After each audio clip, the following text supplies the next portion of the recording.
à tous et bienvenue dans cette nouvelle émission de La Plume au Bec. Vous êtes bien sur Radio Gros Bec, la web radio de la MJC de Bolbec. Alors, La Plume au Bec, qu'est-ce que c'est ?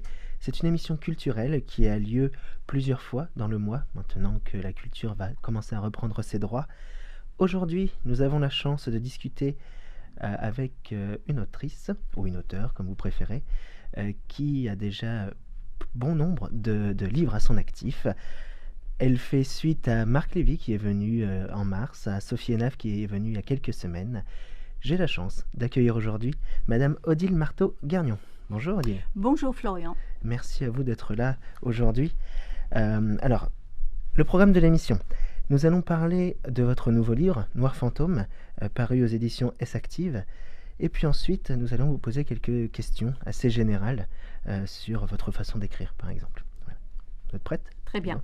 Alors, quelques points de présentation pour les spectateurs qui ne vous connaissent pas. Vous êtes né en 1955 dans la Sarthe. Vous vivez en Normandie depuis de nombreuses années. Vous êtes cadre supérieur de santé à la retraite. Vous écrivez et pratiquez le théâtre amateur, entre autres. Vous êtes aussi l'auteur d'ouvrages comme Felicidad, la vie recommencée, qui est ici. Voilà, et vous êtes auteur aussi donc de la série de romans policiers qui se déroule en Bretagne. Et d'ailleurs, vous êtes ici pour parler de ce 5e volet, sorti en mars dernier, Noir Fantôme. Voilà. Alors, commençons par Noir Fantôme, si vous le voulez bien. Pourquoi le polar ? Alors, pourquoi le polar ? En fait, j'ai commencé, le premier roman que j'ai écrit, c'était un polar. Et à ce moment-là, j'avais pas du tout imaginé qu'il y aurait une suite. Et comme il a bien plu, comme il a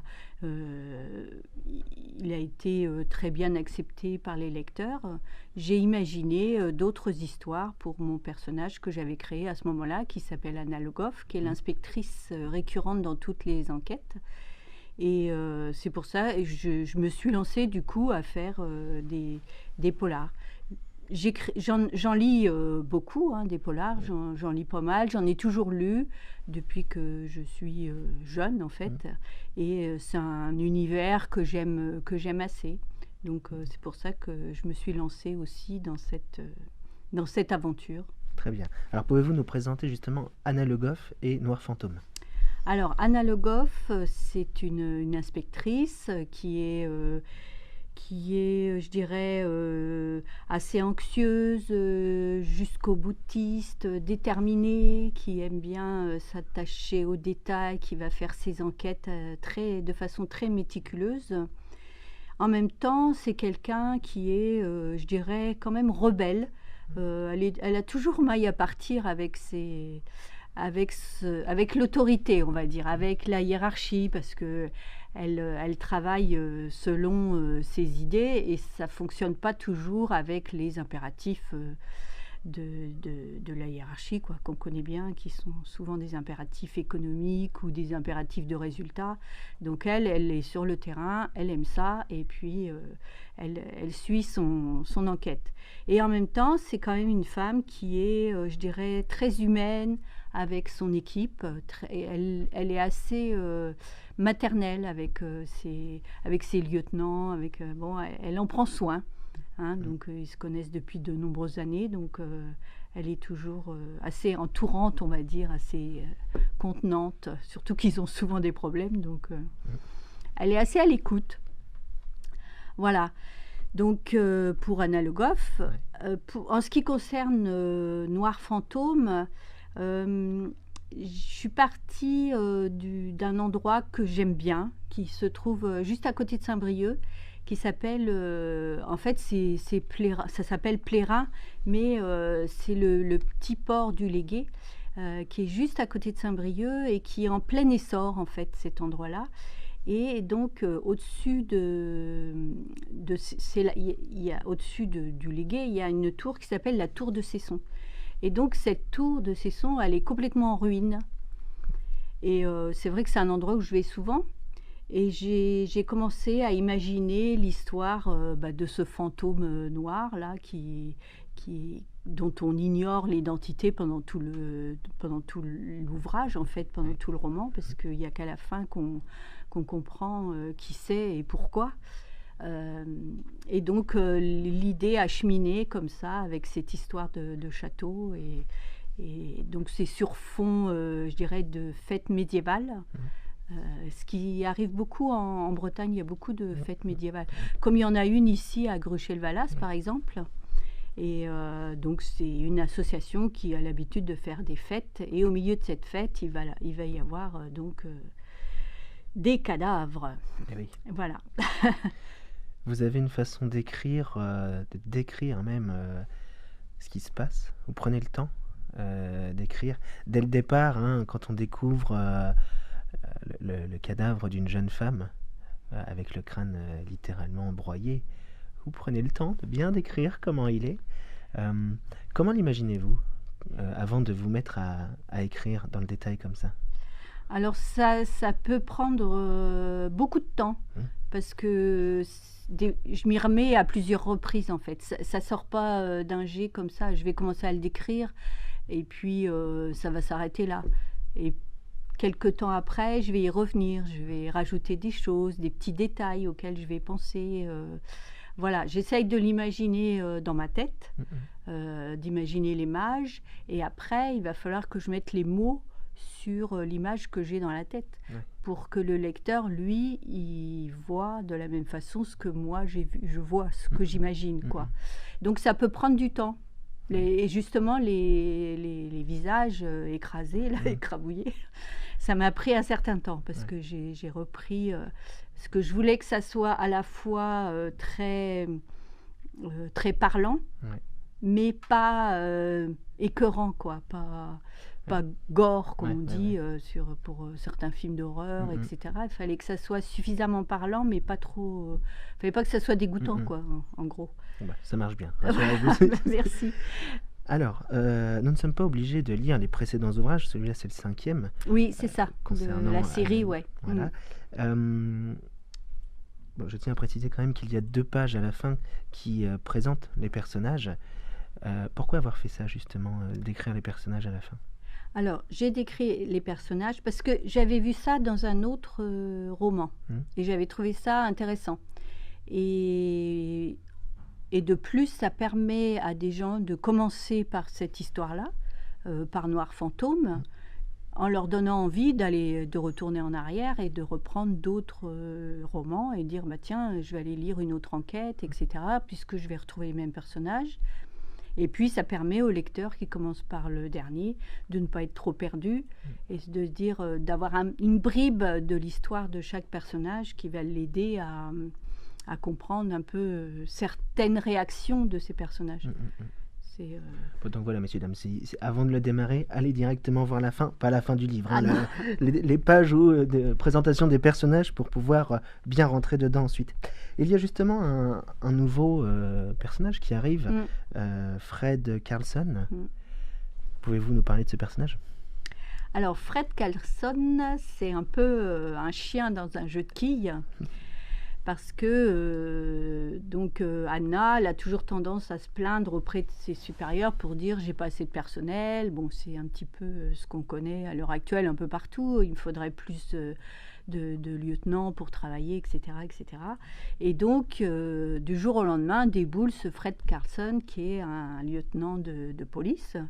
Et sauf que Anna, c'est quelqu'un qui est très, on va dire, intuitive. Et elle l'aime pas, Fred Carlson, elle l'aime pas du tout. Et elle aime pas ni le personnage, ni ses manières, ni ses méthodes, parce qu'elle est magnanime, j'ai envie de dire, avec son personnel, mais elle a envie quand même de bien montrer que c'est elle qui tire les ficelles, quoi. Donc, et ce Fred Carlson, il a tendance un peu à marcher sur ses plates-bandes, à mener sa petite enquête lui-même. Donc tout ça, ça lui convient pas. Donc voilà, donc c'est un personnage énigmatique qui est au milieu de cette enquête. Et voilà, donc elle va chercher un peu à savoir qui c'est. Comment ça se fait qu'il arrive comme ça? Pourquoi on ne l'a pas prévenu? Parce qu'elle est quand même capitaine, et puis on ne lui a pas dit. Voilà, et au-dessus d'elle, que ce soit le commandant, que ce soit le procureur, personne ne lui explique comment ça se fait qu'il y a un type comme ça qui arrive du jour au lendemain. Donc voilà, elle n'est pas très contente. Oui. Ça la met en colère. C'est clair. Donc, Anna Le Goff, que l'on suit maintenant depuis 5 romans, représente un peu pour vous le Hercule Poirot d'Agatha Christie ou Sherlock Holmes d'Arthur Conan Doyle. Quelles sont les œuvres qui vous ont inspiré? Alors, Sherlock Holmes, je l'ai beaucoup lu. Ouais, Quand ouais. j'avais une vingtaine d'années, je lisais beaucoup Sherlock Holmes. J'aimais bien. Et puis, je regarde toujours quand il y a des séries Ouais. nouvelles sur Sherlock avec lui. Alors, il y en a que j'aime et il y en a que j'aime pas. Mais ouais, ça. Après, Agatha Christie, bien sûr, je l'ai lu. Je l'ai beaucoup lu. J'ai lu aussi beaucoup de... Comment il s'appelait, Patricia Higgins Clark, enfin des gens comme ça. Anna Le Goff, c'est un peu tous ces personnages-là. Bon, dernièrement, j'ai fait connaissance avec des auteurs anglo-saxons et que j'ai beaucoup apprécié. Genre, je ne sais pas si vous connaissez Alan Parks, qui est un auteur gallois. Il y a aussi Eva Dolan, Peter May, qui avec sa trilogie écossaise. Peter May m'a beaucoup inspiré. Okay. Mais j'ai fait sa connaissance bien après avoir commencé ma série. Justement, quand vous dites inspiré, qu'est-ce qui vous inspire chez les autres? Alors, moi, ce qui m'intéresse quand je lis des polars, c'est d'une part la qualité de l'écriture. Ça, c'est important. Voilà, j'ai pas envie de lire un polar où... à la Berrurier, si vous voulez. C'est pas, même si j'en ai lu quand j'avais 15 ans, mais c'est pas le genre d'écriture que j'aime. Moi, ce que j'aime, c'est que le personnage, il ait de la consistance, comme par exemple dans Les Pierres Lemaître. Il a une partie de son œuvre qui sont des polars. Le personnage, son enquêteur, Verhoeven, il a de la consistance. Il faut que les personnages aient de la consistance et il faut que tout l'entourage ait de la consistance aussi. C'est-à-dire les paysages, le temps qu'il fait, voilà, et comment ils évoluent, la façon dont ils évoluent, dont ils réfléchissent, dont ils avancent dans leur enquête, comme ça. C'est ce que j'aime dans les histoires que je lis. Alors justement, pourquoi être parti sur une saga et pourquoi une enquêtrice? Alors pourquoi une enquêtrice? En fait, dans tous mes romans, même ceux qui ne sont pas des polars, c'est souvent des femmes qui sont représentées. Bon là, Felicidad, c'est un jeune médecin. J'ai écrit un autre roman qui s'appelle Nuit d'orage, où là c'est une histoire de femmes, où il y a deux femmes complètement différentes qui se rencontrent. Parce que j'aime bien mettre en avant des femmes qui sont qui défient un peu les règles qui sont établies pour les femmes, quoi. J'ai envie de dire. Bon, elles me ressemblent un peu, toutes ces femmes. C'est Anna Le Goff.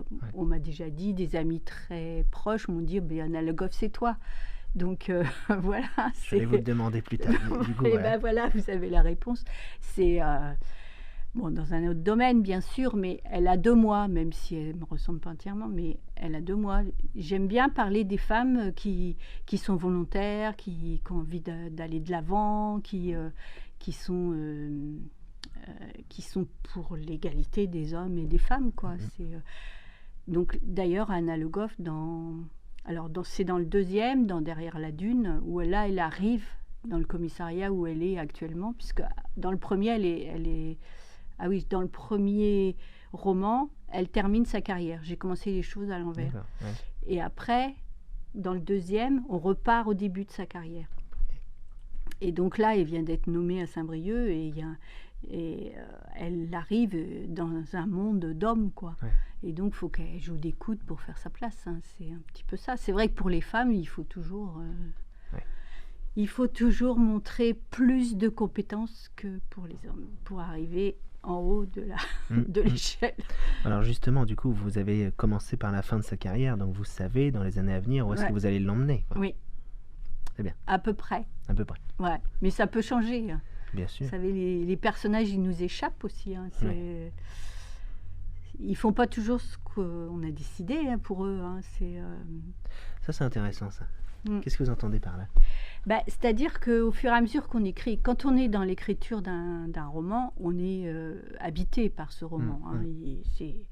C'est jour et nuit. Hein. Même si on dort, ça continue. Des fois, le matin, on se réveille et dit « Ah, on a une idée. Ou moi, ça m'est arrivé pour Noir Fantôme de me réveiller et puis de me dire « Ah ben non, mais c'est pas possible ce que j'ai écrit là. Ça va pas aller. C'est pas possible. Ou c'est pas ce personnage-là. C'est pas celui-là qui est coupable. Je peux me tromper. » aussi. Ouais. Et du coup, les personnages, ils évoluent, ils nous échappent. Ouais. Il n'y a pas d'autre mot, hein, ils nous échappent, ils évoluent à leur guise hein, après. Alors, je disais tout à l'heure que vous avez une façon d'écrire assez particulière, c'est votre style. Comment écrivez-vous justement en polar? Et ce polar, comment l'avez-vous écrit? Alors, je l'ai écrit, en fait, ça fait presque 3 ans maintenant que j'avais commencé à l'écrire. Ah ouais, okay. En fait, j'écris toute l'histoire. Et après, je recommence. C'est-à-dire, vous écrivez toute l'histoire? J'écris toute l'histoire jusqu'à la fin. Je sais ce qui va se passer à la fin. Donc, tout est écrit. Forme de notes. Ouais, okay. Voilà. Et après, je recommence tout et je reprends chaque détail, chaque personnage, et je lui rajoute des choses, je lui rajoute une histoire, je lui rajoute un tempérament, des réactions, etc. Par contre, je n'ai pas de plan. Il y a des gens qui écrivent avec un plan. Je pense que c'était ça votre question, peut-être. Oui, ça faisait partie, ouais. Mais moi, je n'ai pas de plan. Ok. Mais je sais dans ma tête où est-ce que je vais aller. Ouais. Voilà. Et j'ai un cahier pour chaque roman que je garde. J'ai tous mes cahiers. Voilà, j'ai un cahier pour chaque roman où j'écris des choses, j'écris les noms des personnages, j'écris le personnage, je décris le personnage. Là, par exemple, il y a beaucoup de personnages dans celui-là, puisqu'il y a tous les personnages de l'association pour les fêtes médiévales. Là. Donc, chaque personnage a été détaillé. Mais c'est des choses que je ne vais pas forcément mettre dans le récit. Mais je sais qui ils sont. Je sais quelle est leur histoire, je sais pourquoi ils sont là, quoi. Oui, ça aide à écrire. Voilà, c'est ça. Mais à part ça, j'ai pas un plan. Je me dis pas, bah tiens, il y a un tel qui est mort, il va se passer ceci, il va se passer cela. Non, c'est au fil de l'écriture après que ça vient. Bon, alors là, vous m'avez un peu perdu parce que vous dites que vous écrivez l'histoire et vous revenez après. Donc, en fin de compte, vous écrivez une sorte de fil rouge sans dire la fin.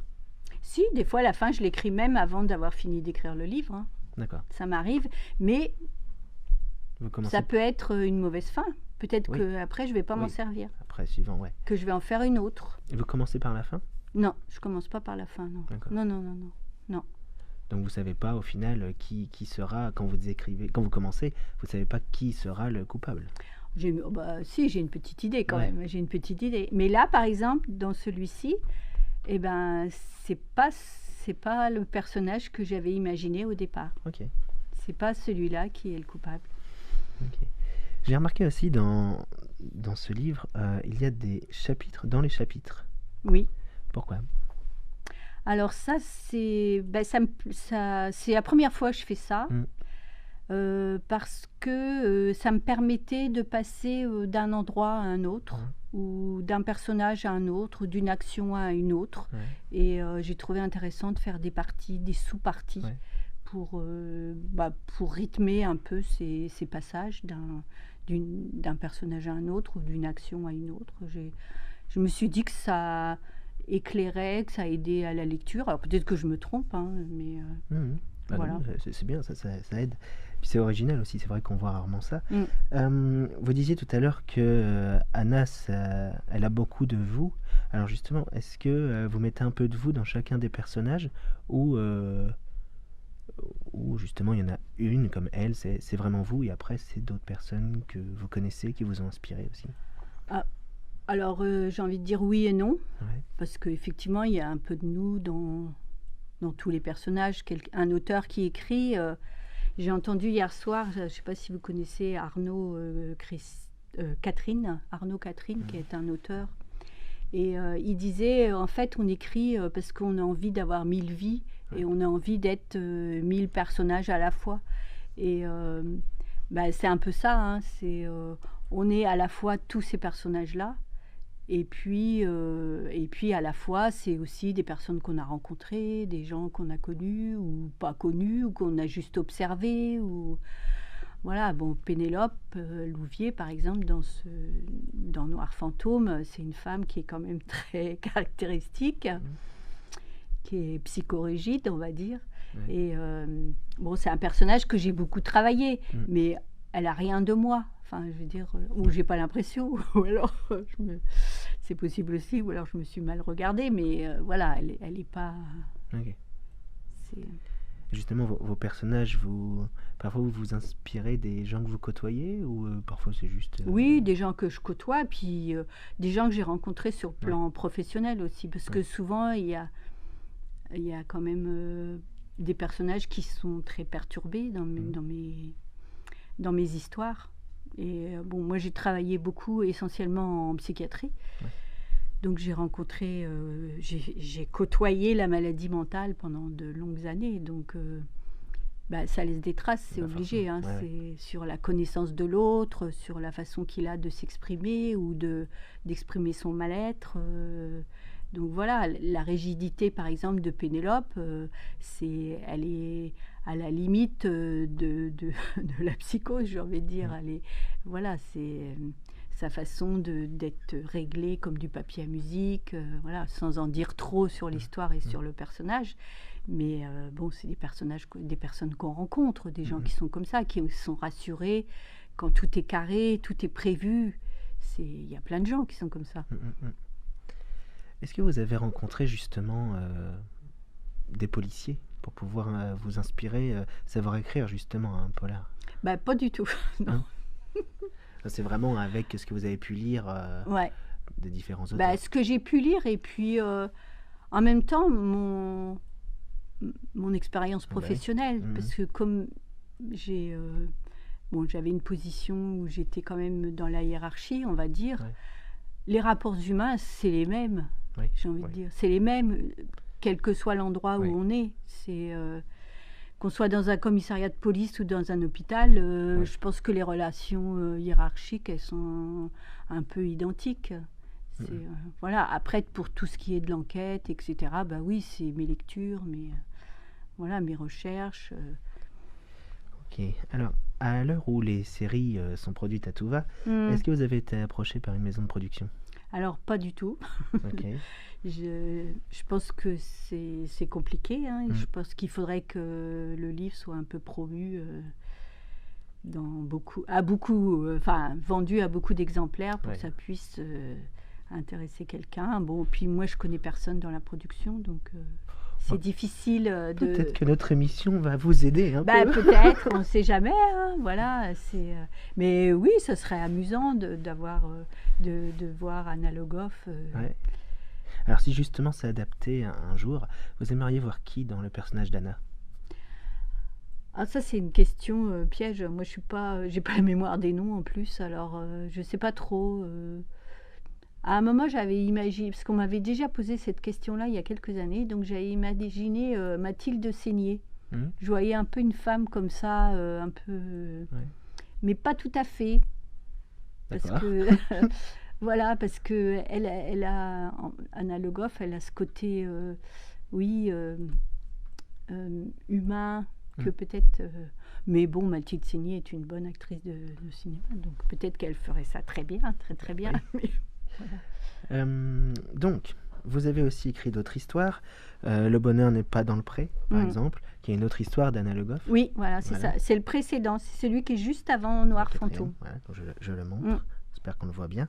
Et donc, on le disait, Felicidad, la vie recommencée. Pouvez-vous nous parler de celui-là qui n'est pas un polar? Alors, celui-là, c'est une toute autre histoire, puisque c'est l'histoire d'un jeune médecin, c'est une femme qui s'appelle Elsa, qui habite au Havre. Et donc, cette jeune femme, elle est en difficulté parce qu'elle vit avec un Américain qui est un peu violent. Violent. Donc le début du livre, elle met fin à cette relation Et ça la met vraiment par terre, quoi, on a envie de dire.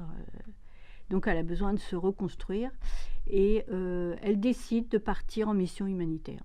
Ok. Donc elle part en Colombie. Et en Colombie, elle va rencontrer un autre jeune homme qui s'appelle Paolo, qui est français mais qui vit en Colombie, donc entre autres. Mais elle va aussi être confrontée à la population, à la misère, à la réalité du pays qui est la Colombie, et entre autres à une catastrophe naturelle qui va se dérouler quelque temps après son arrivée. Donc du coup, son rôle de médecin, il va reprendre le dessus, et Elsa, elle va trouver sa place là-bas. Donc voilà, sans dire trop. Bah ouais. Mais voilà, la Colombie, c'est un pays que je connais, j'y suis Ouais. allée 2 fois. Donc c'est pour ça que je pouvais écrire. C'est un livre que j'ai écrit en 3 mois. Ah oui, c'est rapidement du Parce coup. que je l'avais en moi depuis très longtemps. Hum. Et donc je l'ai écrit. Bon, après, je l'ai retravaillé, bien sûr, mais il a été écrit très rapidement. D'accord. Alors justement, pour les autres, vous écrivez à peu près en combien de temps? Bon, il faut En moyenne. compter au moins 2 ans quand même, chaque fois. Ok. Ouais. Alors comment vous faites justement pour écrire en 2 ans, mais réussir à en sortir un tous les ans? Parce que j'en ai d'avance. Ouais. Là, par exemple, celui-là, il vient de sortir, Noir Fantôme, et j'en ai un qui est fini déjà, un autre qui est fini, que je vais retravailler, mais j'ai fini de l'écrire. Ce sera le prochain. Voilà, parce que Noir Fantôme, il était fini d'écrire. Après, c'est que des reprises, des corrections. Les corrections, ça n'en finit jamais. Vous êtes très tatillon sur les corrections, justement? Oui, de plus en plus. Ouais. On devient, à force d'écrire, on devient de plus en plus tatillon, oui, c'est vrai. Et ça vous arrive, pardon, de reprendre vos premières histoires? Et aujourd'hui, vous les écrirez peut-être pas de la même façon? Non, c'est sûr que non. Et pourquoi, justement? Parce qu'au niveau de l'écriture, il y a une évolution, quoi. On n'a plus la même façon d'écrire, au niveau du vocabulaire, des formulations des phrases. Voilà. Le premier, par exemple, il est sorti comme ça, en un G, je l'ai écrit, je me suis pas cassé la tête, quoi. Mais plus j'avance dans l'écriture, plus je me casse la tête, finalement, plus j'ai envie que ça soit bien écrit, plus j'ai envie que mes phrases soient plus ciselées, plus fluides, voilà, c'est... Justement, vous voyez la différence entre le premier et le dernier? Ah oui, c'est clair. Puis même mes lecteurs, bon. Oui, je vais vous demander les lecteurs. Par exemple, mon mari m'a dit que là, pour le dernier, j'avais vraiment passé une étape, quoi. Il m'a dit là, franchement, il y a une différence. Ça fait du bien. Lui qui a lu tous mes livres. Premier fan. Ouais, voilà, c'est ça. Alors justement, on parle de fans et de vos proches. L'illustratrice? Alors l'illustratrice, donc c'est Laureline Guernion, qui est graphiste et qui est ma fille. Mais donc qui a toujours dessiné, qui est une artiste. Alors on travaille toutes les deux. En général, moi j'écris le livre et j'en discute avec elle et je lui envoie des extraits du livre parce qu'elle le lit jamais avant. Elle le lit quand il est sorti. Donc je lui donne des extraits, puis alors soit je lui parle de la couverture, de ce que j'aurais envie, soit je lui dis rien. Et je la laisse créer, et puis après elle me fait des propositions. Mais c'est souvent très bien, donc voilà, je suis pas très critique par rapport à ce qu'elle fait. C'est elle aussi qui a fait celui-là. Très bien. Félicitations. C'est des dessins originaux, hein, après qu'elle retravaille évidemment sur écran, quoi. Mais à l'origine, ce sont des dessins qu'elle fait. Super. Est-ce que vous avez reçu un prix? Alors, j'ai reçu un prix pour une nouvelle. Donc, c'était en 2017. C'était donc... alors, que je ne dise pas de bêtises, parce que c'était... Comment ça s'appelait?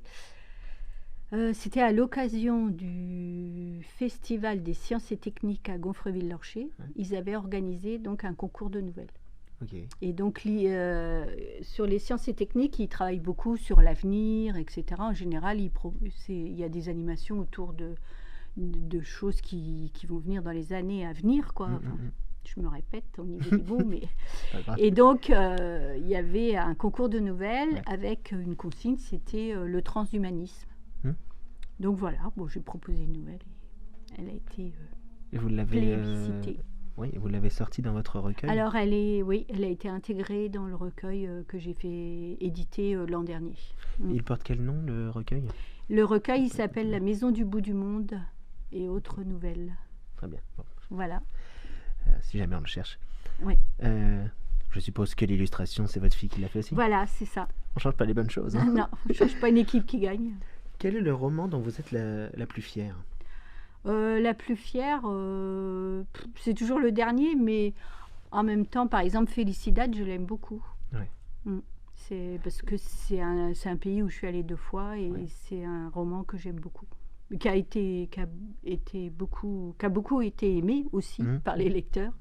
Ouais. Ouais, c'est bien. Mais j'aime bien mes personnages de la série Anna Le Goff. Et vos lecteurs, justement, ceux qui vous suivent de près, ils sont plus sur le polar ou ils vous suivent aussi sur ce que vous faites? Ils lisent tout. Ils lisent tout. C'est des fans. Voilà. C'est bien. Bon, Et il y en a certains qui préfèrent. J'en ai par contre, oui, qui lisent que les polars. Je D'accord. connais une dame, elle attendait. Bon, ça faisait 3 ans quand même que j'avais pas sorti d'Anna Le Goff, et elle attendait Anna Le Goff. Elle n'a pas lu les 2 autres, ça ne D'accord. l'intéressait pas. Ok. C'est une dame qui lit que des polars, visiblement. Donc, Et comment vous faites pour être en contact justement avec les lecteurs? alors, je fais des dédicaces. Oui. Quand Oui, vous c'est êtes venu possible. déjà plusieurs fois à la salle Maupassant lors du Salon du Livre. Ouais, et je fais des salons du livre. Je fais Ouais, pas mal ouais. de salons du livre, surtout depuis que je travaille plus. Ouais. Au début, quand je travaillais, c'était pas facile parce que j'avais en Oui, plus forcément. mes week-ends de garde, donc Mhm.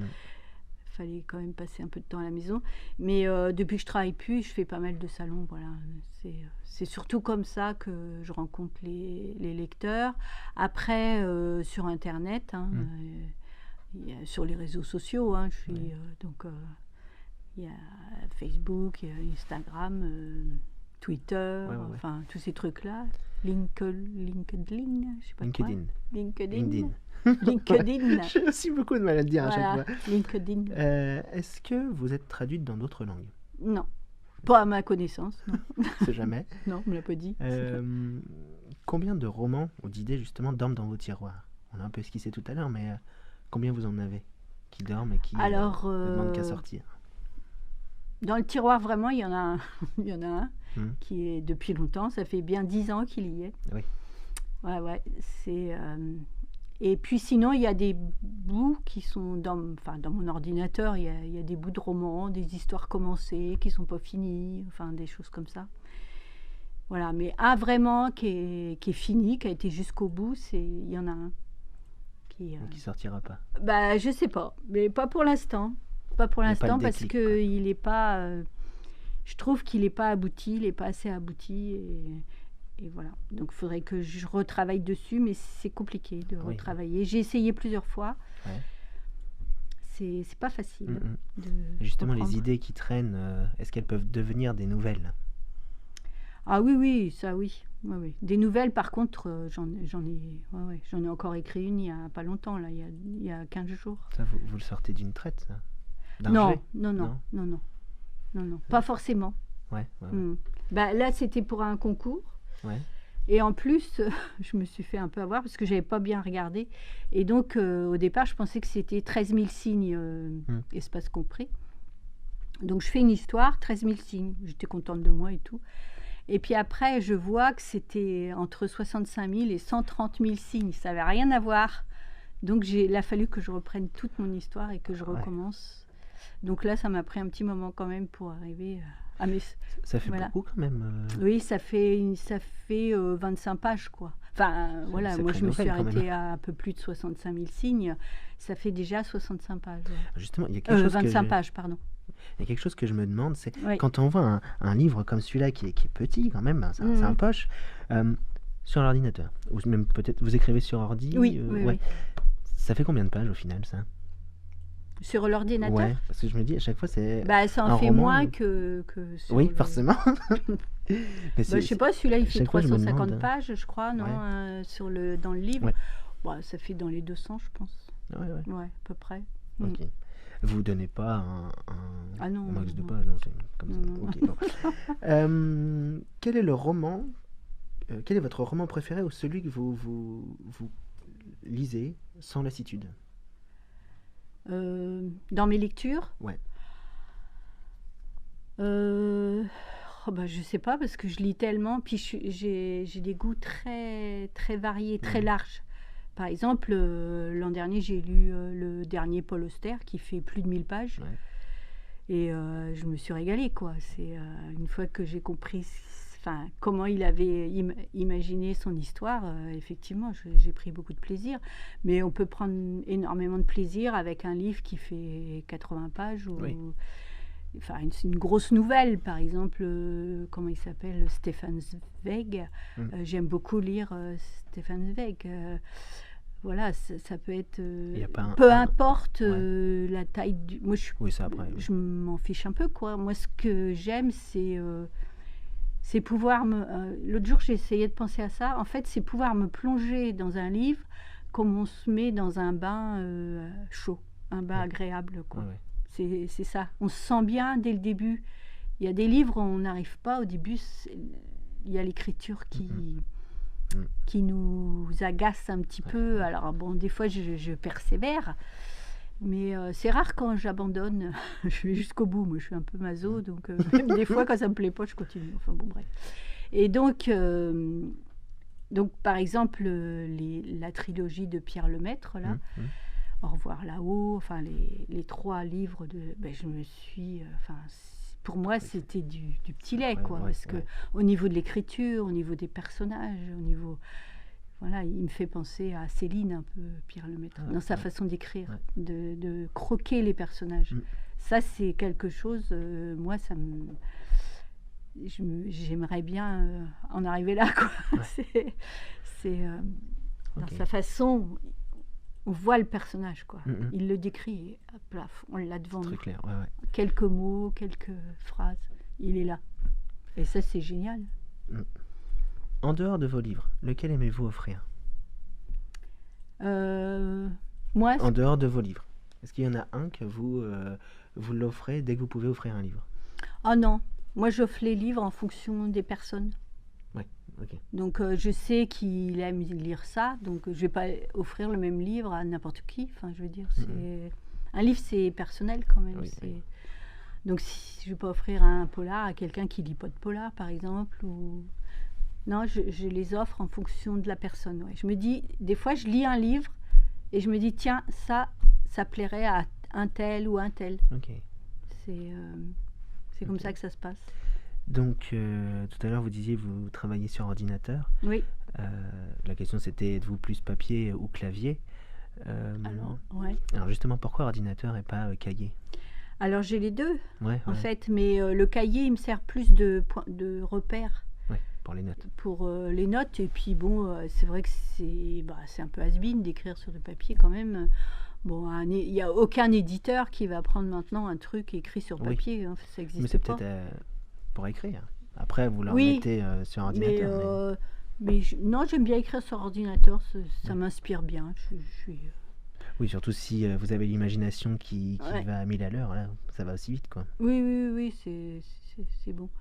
Après, effectivement, j'ai mon cahier. Si je vais dans un endroit où j'emmène pas mon ordi, j'ai quand même mon cahier. Où là, je vais prendre des notes, des trucs comme ça. Puis après, je vais reprendre ça dans mon histoire, dans le fil de l'histoire. Le cahier est toujours pas loin au cas où il y a une idée qui arrive. Il est là. Ou si j'ai un trou de mémoire. Ah oui. Pour des fois, le personnage. Il s'appelle comment celui-là? Ouais. Dernière question, à l'heure du numérique, que représente l'objet livre pour vous? Alors, moi, je suis un peu à l'école ancienne, c'est-à-dire que je lis surtout des livres papier. J'achète des livres. Ouais. J'achète des livres. J'ai une liseuse, ça m'arrive d'acheter des livres Kindle, des trucs comme ça. Mais ma préférence va aux livres papier. Ça me gêne pas de partir en vacances avec 10 livres dans mon sac. C'est pas gênant. Voilà, c'est... Mais je trouve que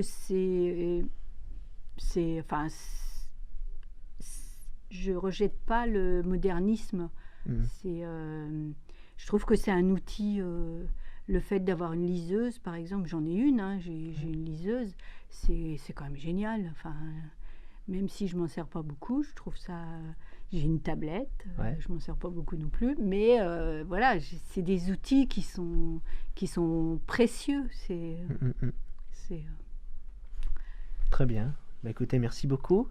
Bon, écoutez, je suis très content. Vous êtes notre troisième auteur ou autrice qui vient. Enfin, en tout cas, c'est pas en visio. Là, vous êtes vraiment face à nous et ça fait très plaisir. Merci beaucoup, en tout cas, d'être venu. Je rappelle que donc vous avez écrit plusieurs livres, Felicidad, Noir fantôme, Le bonheur n'est pas dans le pré. Je vois là derrière, il y a Valentino. C'est donc ça, c'est le Oui, premier. alors Valentino, c'est le premier, Ouais. et donc il commence par la fin, effectivement. Voilà. Voilà. Donc, Enfin, la suivi- fin de sa carrière. Ça- Après, est-ce que c'est la fin? On ne sait pas. donc suivi par Derrière la dune, qui est Voilà, le c'est début ça. de sa carrière. Voilà. Le tigris dans l'oreille, c'est Oui. ça? Ouais. Et Le bonheur n'est pas dans le pré. Voilà. Et il y a donc Nuit d'orage, qui Ouais. est un roman noir. Mhm. Et donc La maison du bout du monde, qui est un recueil de nouvelles. Bah, voilà. Très bien. Donc on peut les retrouver en librairie, hein. Ils sont tous en oui, librairie. oui, Voilà, oui, donc, oui, oui. je les montre à la caméra, j'espère qu'on voit bien. Écoutez, merci beaucoup d'être venu et de nous avoir écrit pour que justement on puisse se pencher sur votre ouvrage. Je remercie aussi l'équipe qui a travaillé sur cette émission, Nicolas qui est à la réalisation, Franck qui est la technique, Senami à la coordination. Vous le savez, la porte est ouverte, vous avez entre 12 et 30 ans, vous aimez parler culture numérique, vous aimeriez mettre en avant un auteur que vous connaissez. La porte est ouverte, vous venez, on en parle et on crée une émission ensemble. Les cofinanceurs, merci à eux, sans qui nos activités ne pourraient pas voir le jour. Donc la CAF 76, la DRAC Normandie et la région Normandie. Merci aussi à la ville de Bolbec qui met à disposition les locaux et qui nous apporte son soutien.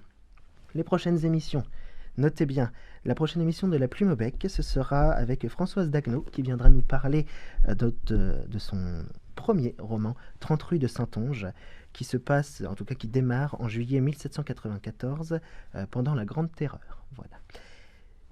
Je pense avoir tout dit. Eh bien, avez- moi, je vous remercie vivement de m'avoir accueilli aussi, hein. Vous revenez quand vous voulez. Ben, je vous remercie. Quand celui que vous venez de terminer est Oui, prêt, oui, bah, il va se passer un petit peu de temps quand même. Oui, hein, oui, oui, oui. Voilà, il y a encore du travail.